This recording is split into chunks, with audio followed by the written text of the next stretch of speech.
me see glue out there. Either that or they're adhesive on one side. Take the sesame seed out, remove the backing, place it on the bun. Now your bun will look spectacular. What does the sesame seed grow into? I don't know. We never give him a chance. What the fuck is a sesame? It's a street. It's a way to open shit. You think when the guy came up with the idea to invent a bong, a black light popped up over his head?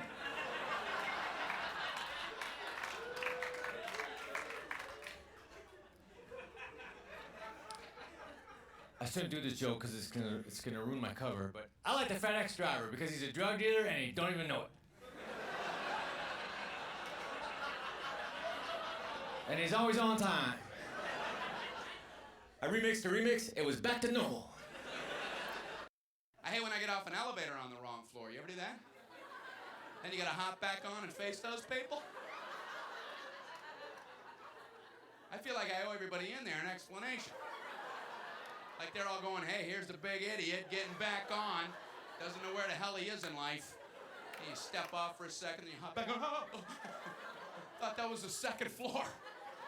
Looks just like the second floor. The same wallpaper and plant and everything. Everything's the same. Except for that big number 5.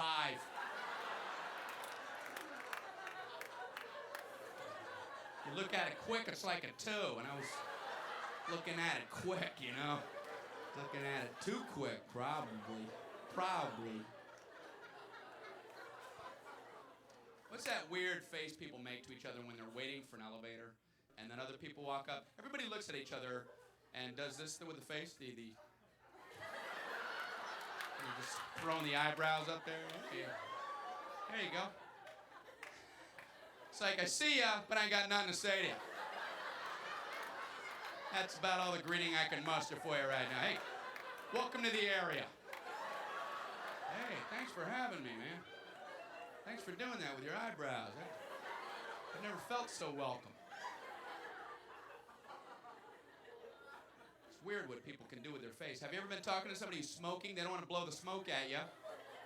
But you're talking with them, so they don't want to be rude and look away, so they pull like that weird rubber face move, you know? They suck it in. I'm listening. And then the lips start moving over, you know.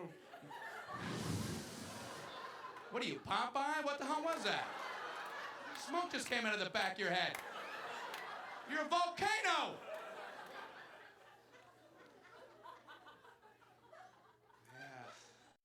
Yeah.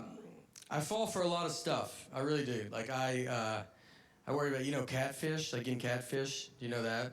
That's another MTV show. I like what MTV's doing right now.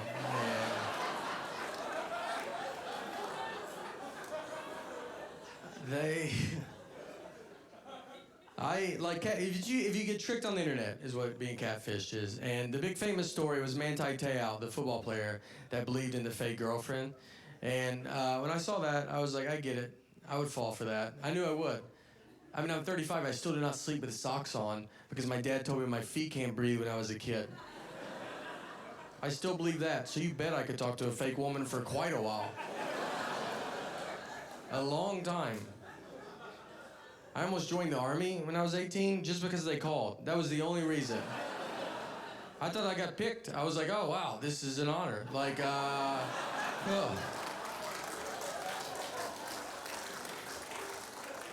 I also signed up for a JCPenney credit card at 18 because they called and I was like, man, this day is getting crazier and crazier. I would love it. I would love a credit card. I just got called for the Army. I'll go get some stuff. My mom had to go get me out of all of that. My mom had to call the Army and JCPenney in the same day. She was like, he's not doing any of this. He got to the phone quicker than he usually does, so.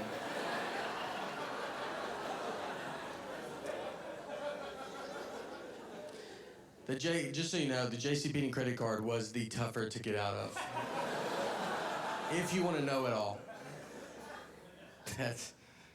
I'm pretty dumb.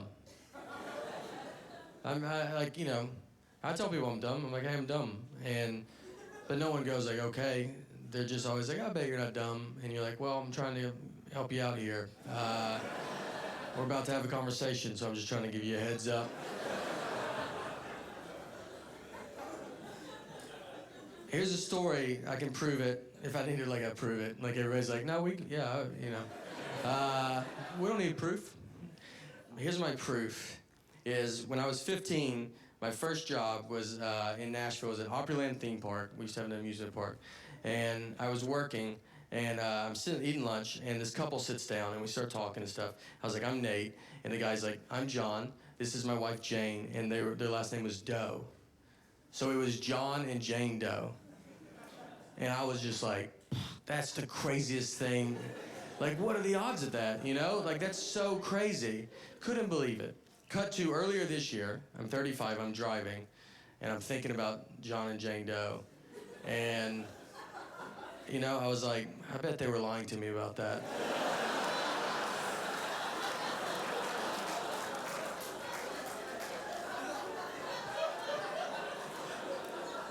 That's how long it took, 20 years. For me to catch on to a joke they wouldn't remember saying. I don't think they would remember it. They'd be like, maybe we did that? Well, it worked. It worked so good.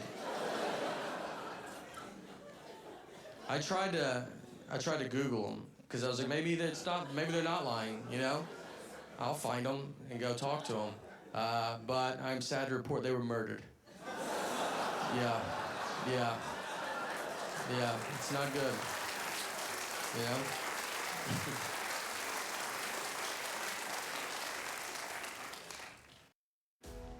Hey Spotifyers, click or tap the banner to listen to Mood Booster. Get happy with today's dose of feel-good songs. Brought to you by Coca-Cola. Grab an ice-cold Coca-Cola and enjoy summer.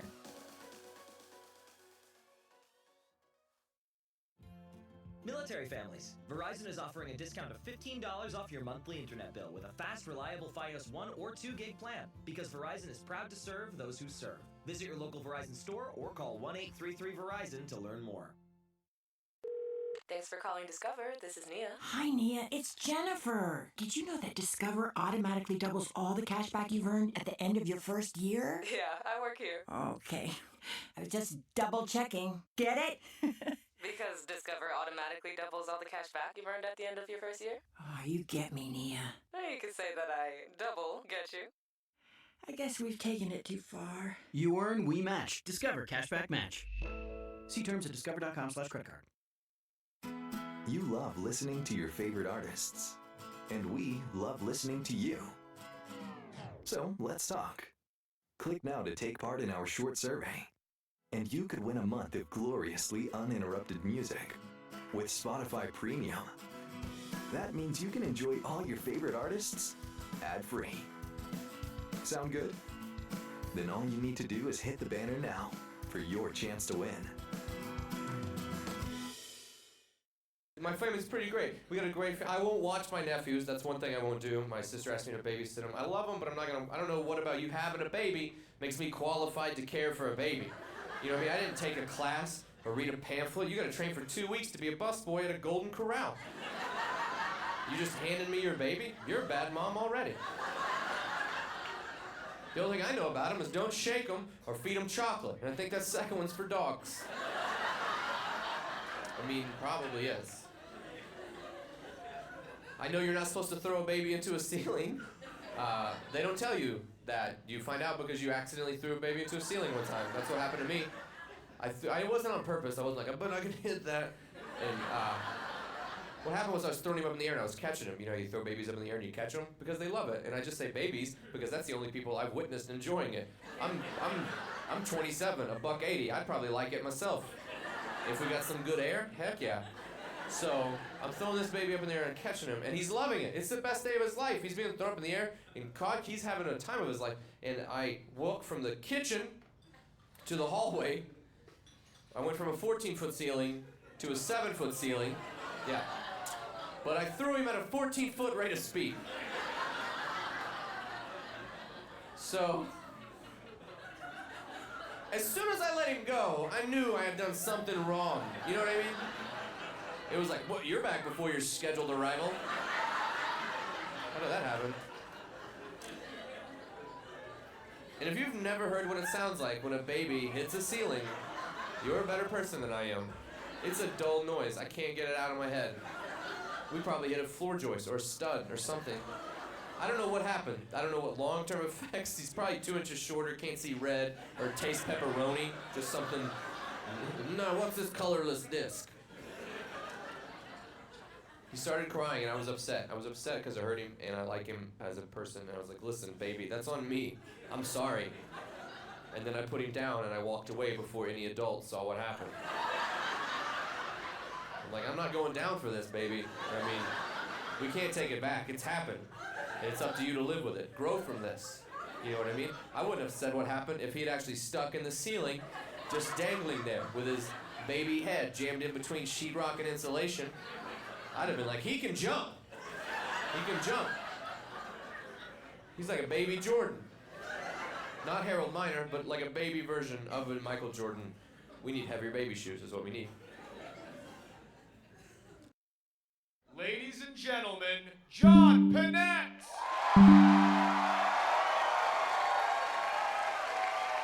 Hello! Hello! Hi. How are you? Thank you very much. Thank you. Wow, this better be good, huh? Yes. It's a pleasure to be here. I went to the gym today. Listen first. First listen.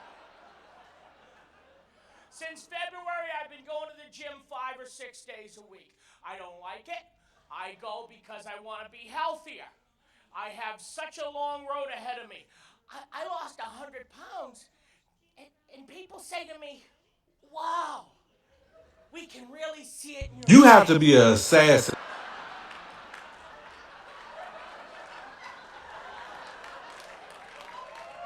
How big was my head before I started this journey?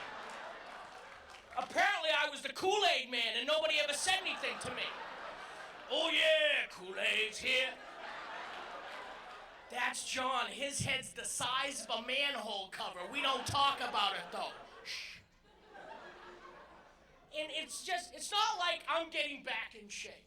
Oh, getting back in shape. No, I never was in shape. So in February, I hired a trainer.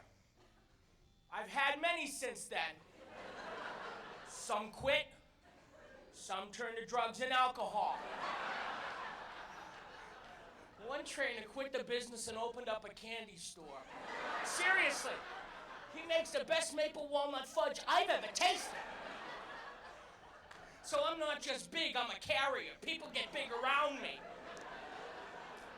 So this trainer thing, I went the first day to the gym, and I looked a little nervous. And I remember it was like my first day of kindergarten again.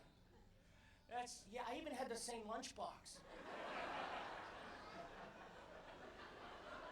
What's that machine over there do? And the trainer said to me, I see you're nervous, but don't be. Once you start here at the gym, you're gonna get addicted. And to score 50 or more in a playoff game, man. It hasn't been. I think I can quit this gym stuff anytime I want. I got a lot of willpower. See that guy with the muscles over there? That's not gonna be me. They're never gonna find me in the exercise wing of Betty Ford. I can't stop! I wanna stop, but I can't stop. So the trainer said to me, he said, I want you to loosen up first. We don't want you to strain or pull anything. I want you to do this across the gym. Gym full of people. This is called the soldier's walk. This is a soldier's walk? Where did you go to boot camp? Is there a gay Nazi brigade out there I don't know about? Then he says to me, give me a sit-up. I said, oh, nay,